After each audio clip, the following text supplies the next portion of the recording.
اعوذ باللہ من الشیطان الرجیم، بسم اللہ الرحمن الرحیم۔ پیارے بچوں، 6 ستمبر کا دن پاکستان کی تاریخ میں ایک ایسا دن ہے جب ہمارے پڑوسی ملک نے پاکستان کو ایک نوالہ سمجھا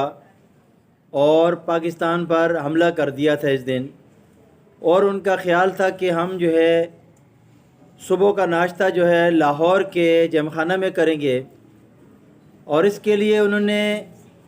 سیالکوٹ کے محاذ پر ٹینکوں کے ساتھ تقریباً 600 کی تعداد تھی، حملہ کیا تھا، اور ان کا ارادہ تھا کہ ہم یہاں سے لاہور کو جب فتح کر لیں گے تو پاکستان جو ہے وہ 2 ٹکڑے ہو جائے گا۔ 6 ستمبر کے دن پھر جب پاکستانی فوج نے اپنے ملک کا دفاع کیا، میجر عزیز بٹی کا نام ہم اپنی کتابوں میں بھی پڑھتے بھی ہیں، انہوں نے نشان حیدر حاصل کیا، یعنی انہوں نے بہادری کے ساتھ انڈین فوج کا مقابلہ کیا۔ اور اسی طریقے سے سیالکوٹ میں پاکستانی فوج نے، ان کے پاس اتنے ٹینک نہیں تھے،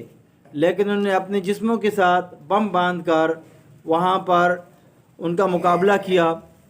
یہ جنگ جو تھی یہ 17 دن تک جاری رہی، اور اس جنگ میں کہتے ہیں کہ کوئی ملک بھی جیتا نہیں ہے۔ انڈیا والوں نے حملہ کیا، پاکستان نے اپنا دفاع کیا، دونوں اپنی اپنی جگہ پر، دونوں کہتے ہیں کہ ہم نے جیتے، لیکن یہ جنگ جو تھی یہ پاکستان کے دفاع کے لیے بہت ضروری تھی۔ پاکستان نے اس دن اپنا دفاع کیا، اور آج تک یہ ملک قائم دائم ہے۔ 6 ستمبر کا دن جو ہے یہ یوم دفاع پاکستان یعنی ڈیفنس ڈے کے طور پر منایا جاتا ہے۔